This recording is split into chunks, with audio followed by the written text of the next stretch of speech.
Apologize, Rashid Engineer. Then we'll move forward. Engineer Rashid, एक ऐसा नाम जो आपको कश्मीर की हर गली, हर मोहल्ले, हर सोशल मीडिया प्लेटफॉर्म पे, हर न्यूज़ चैनल पे आपको आज सुनने को मिलेगा। इन्होंने अपनी जिंदगी के पहले इलेक्शन में ही लोगों का दिल जीतकर जम्मू एंड कश्मीर असेंबली में अपनी जगह बना ली।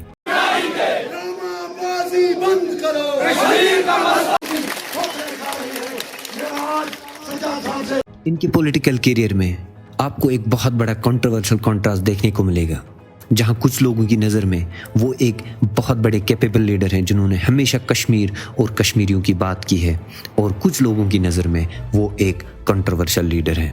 एक कंस्ट्रक्शन इंजीनियर होने से लेकर एक सक्सेसफुल पॉलिटिकल लीडर तक, और आज तिहाड़ जेल में बंद होने के बावजूद कश्मीर के हर वोटर की जुबान पर आज सिर्फ एक ही नाम है, इंजीनियर रशीद। क्या है उनकी लाइफ से जुड़ी सारी कहानी और सारी कंट्रोवर्सीज, ये सारी चीज़ें जानते हैं आज के इस वीडियो में।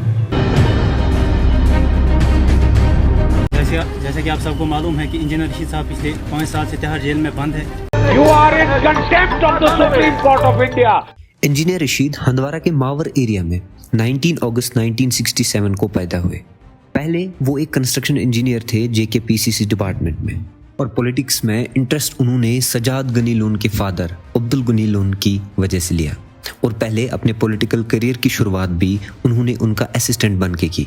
इंजीनियर रशीद को पहली स्पॉटलाइट तब मिली जब उन्होंने अर्ली 2000 में आर्मी के एलिजेड फोर्स्ड लेबर के खिलाफ एक कैंपेन स्टार्ट की। अपनी पॉलिटिकल एक्सपीरियंस का मेजर पार्ट उन्होंने सजाद गनी लोन के फादर और उस टाइम के पीपल्स कॉन्फ्रेंस के चेयरमैन अब्दुल गनी लोन से ही ली है। जब 2001 में अब्दुल गनी लोन का असैसिनेशन होता है श्रीनगर के ईदगाह ग्राउंड में, तो उसके बाद उन्होंने सजाद गनी लोन का साथ देने का फैसला किया 2008 इलेक्शंस में। लेकिन जब इलेक्शन से जस्ट पहले अमरनाथ लैंड रो एजिटेशन होता है तो सजाद लोन का माइंड चेंज हो जाता है और दोनों के रास्ते अलग अलग हो जाते हैं। इस बीच इंजीनियर रशीद ने फैसला किया कि वो as an independent candidate in elections में पार्टिसिपेट करेंगे।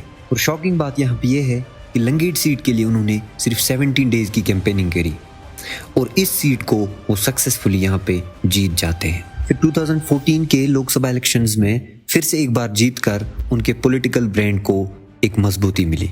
इस जीत की वजह से उनकी पार्टी AIP अवामी इत्तेहाद पार्टी को एक बहुत बड़ी स्पार्क मिली, जिस वजह से ये एक स्ट्रॉन्ग पॉलिटिकल पार्टी बनने के लिए रेडी हो गई। और फिर अपने एंटी BJP और कश्मीरी नेशनलिज्म स्टैंड की वजह से उन्होंने यहाँ पे एक बहुत बड़ा क्रूशियल मेडल फिल किया।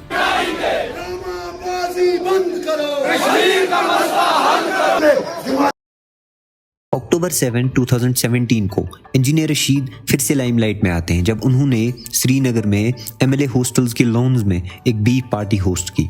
ये बीफ पार्टी उन्होंने उस बिल के अगेंस्ट होस्ट की जो इंडिया में बीफ बैन लॉज को इम्पोज कर रही थी। फिर अगले दिन BJP के MLAs ने उनको असेंबली में मारा, इस वजह से उनके करियर को एक और पुश मिला।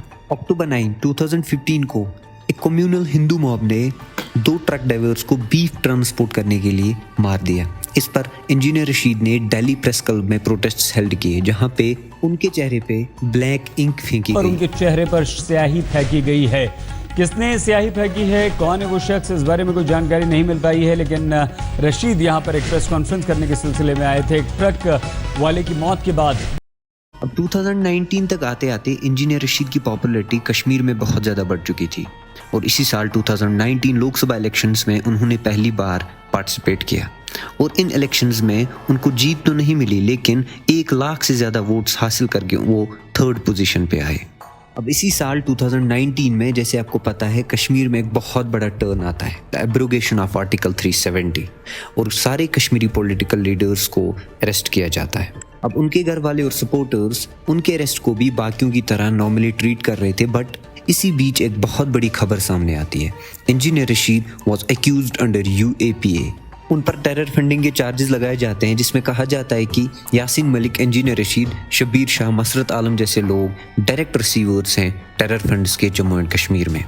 19 मार्च 2022 को NIA को दिल्ली में एक वीडियो चलाई जाती है, जिसमें NIA के अकॉर्डिंग इंजीनियर रशीद डिसअफेक्शन फैला रहे हैं इंडियन आर्मड फोर्सेस और इंडियन गवर्नमेंट के खिलाफ। हालांकि इंजीनियर रशीद पे अभी कोई भी चार्जेस प्रूव नहीं हुए हैं, लेकिन एनआईए की स्पेशल जज परवीन सिंह ने एक स्टेटमेंट में कहा कि ये एविडेंस इनफ है इंजीनियर रशीद को सस्पिशियस डिक्लेयर करने के लिए for the commission of offence under section 124A of IPC. अब इस केस में आगे क्या होगा वो तो कोर्ट के डिसीजन के बाद ही पता चलेगा, लेकिन 2024 लोकसभा इलेक्शंस में इंजीनियर रशीद की पार्टिसिपेशन और लोगों के इतने सपोर्ट की वजह से एक होप जगी है उनके सपोर्टर्स और घर वालों के बीच में कि ये इलेक्शंस वो जीत सकते हैं और उसके बाद फाइनली उनको जेल से रिलीज किया जा सकता है। इन इलेक्शंस में जितनी हाइप इंजीनियर रशीद की देखने को मिली है उतनी और किसी लीडर की देखने को नहीं मिली। उनके 26 साल के बेटे अबरार रशीद ने उनकी जगह लेकर एक एक्टिव और सक्सेसफुल कैंपेन चलाई। उसने डोर टू डोर जाकर वोट्स मांगे और लोगों ने भी अपना सपोर्ट उसे दिखाया। एक पीएचडी स्कॉलर साउथ कश्मीर से लेके नॉर्थ कश्मीर तक बैर फुट चले पैदल इंजीनियर रशीद की कैंपेनिंग करने के लिए। वो पैदल मार्च कर रहा है, यानी कि बिना जूते हुए खुले पांव ये यहाँ से निकल रहे हैं। लोगों ने बहुत बड़े रोड शोज ऑर्गेनाइज किए उनके लिए। कहा जाता है कि इंजीनियर रशीद का जेल में होना ये एक बहुत बड़ा रीज़न बन सकता है इंजीनियर रशीद की जीत के पीछे।